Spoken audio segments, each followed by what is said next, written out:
how to effectively foam roll your body. So most people don't really know how to use a foam roller, or use it incorrectly, or use it inefficiently. I'm going to show you how I do it, and you don't have to follow this exact routine, but it's very handy. And once you get into a good routine of foam rolling your body, man, you just feel great. It's like having your own personal masseuse. This is how I survived traveling for years without needing a massage. So I usually start by releasing the glutes, and to do that, you're going to sit on it, but you're not straight, you're slightly at an angle. The glute you're releasing, place that foot on the knee. So now you're going to go in and out. Use your hand to support yourself and to start to feel. And the idea is when you feel a painful spot or a sore spot, you're just going to stay there and go in and out. Small movements, not big movements.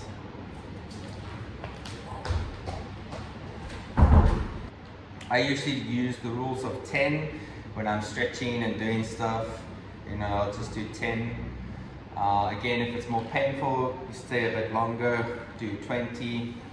And then of course for the other side, you do the same thing. Yeah, you can really play with the weights, go down more, turn a bit. Just start to really get, you know, acquainted and familiar with how your body feels and how it works. That's the idea behind everything I teach my clients, is get familiar with your body. You know, I'm not supposed to be your coach forever. Terrible business model, but I want people to be healthy and independent. That's priority number one always. Once I've done the glutes, as you go to the lower back, not the exact lower back because there's no ribs here. So you don't want to, some people might be dangerous to put that pressure on their spine. So I start where my ribs start. So I just hug myself and start to roll up and down, just releasing the back. I'll go pretty high. If you're more advanced, you can roll onto the neck, but most people, their neck might be not strong enough or damaged, so I wouldn't recommend it. If you want to foam roll your neck, you just place it on your neck and turn your head side to side. You'll feel it's a very nice massage. But once you get a bit more advanced and your body is feeling strong enough, you can actually roll onto the neck. I do train my neck, so I am used to it, but if it's your first time, please just be careful. So once I've done, again, 10 to 20, what I'm going to do, reach my hands towards the ceiling, and so I'm opening up more of those little muscles of the back, and now I'm foam rolling the upper back. Remember to breathe. It's very important that you keep breathing through this exercise. Once I've done the back, the upper back, in between the shoulder blades, I like to come down to the chest. This might be a bit tricky if you're a lady, but I'll show you some alternatives. And you just get your chest.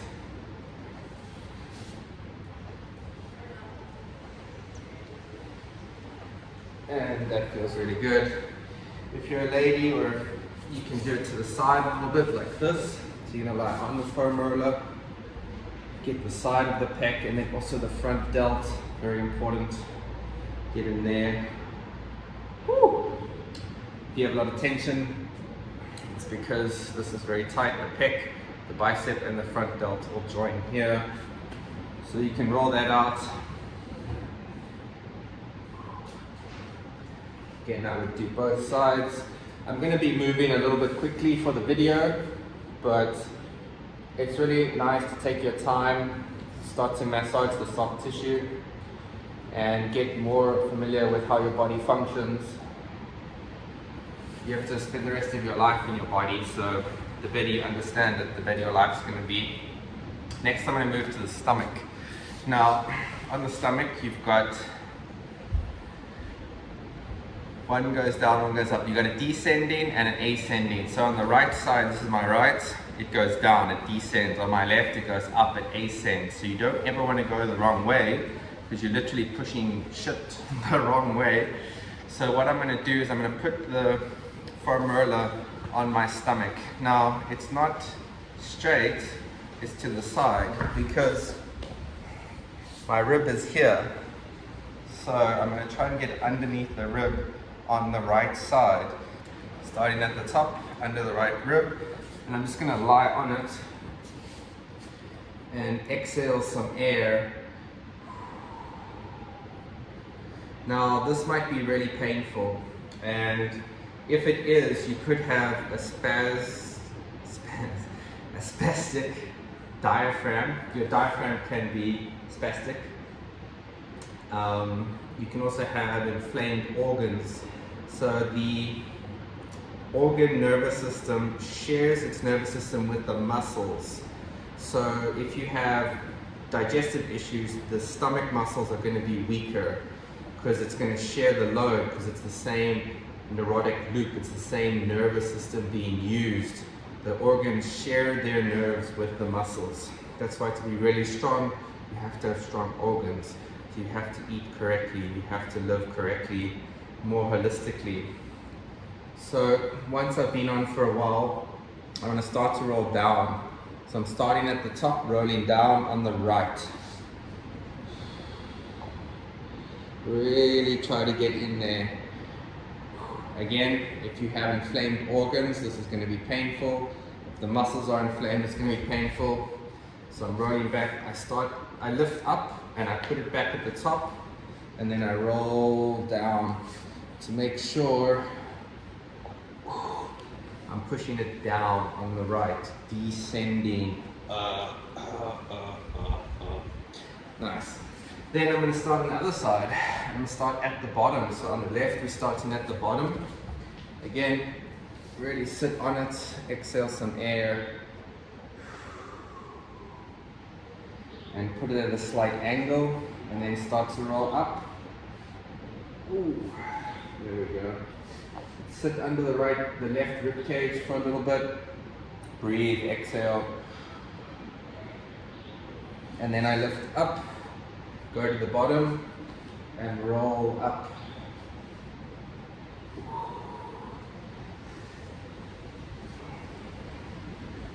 Ooh. Very nice. Again, you can spend more time there, especially if you're dealing with inflammation. This will really help. But please move slowly and please breathe. Then I move to the hip flexor. So, this way for a little bit. Go right onto the hip flexor. Gonna roll up and down, just getting that hip flexor. If you do the couch stretch and it's really tight and painful, it might be good to just foam roll your hip flexor a bit, like this. Really get in there. Once I've done the hip flexor, I move on to the quad, and you can start just on the one side. You can also open your leg out and get the inner side of the thigh. The adductor, abductor. I never remember which is which, but we'll get there. So get the inside, go on top.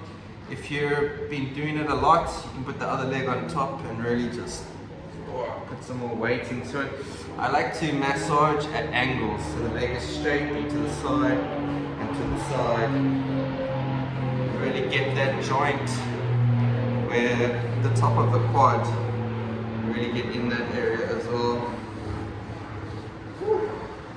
You can also rest on it and then bend the knee to start to move through that range. Again, I'll do both sides, but for the video, keep it shorter. Then we get to the calf. Actually, let's do both sides.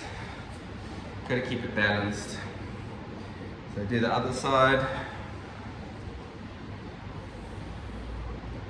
Get that hip flexor, go down into the calf. The quad. Open up to the side. Get your groin area. A lot of people have so much tension here. What's really cool about foam rolling is it actually will rehydrate you, because the fascia is how we hydrate. And where your fascia gets stuck, there's like pockets of water that are not moving, that are like isolated. So when you break up the fascia, when you break up the soft tissue, you liberate those pockets of water, and that starts to hydrate the body. Get to the calf. Now, I don't do it straight, I do it to the side and this side. So foot turned out, and go over, and then foot turned in, and go over. Feels so good. Foot turned out, and foot turned in. Again, I will do 10 to 20. If a muscle's sore, I spend longer time doing it.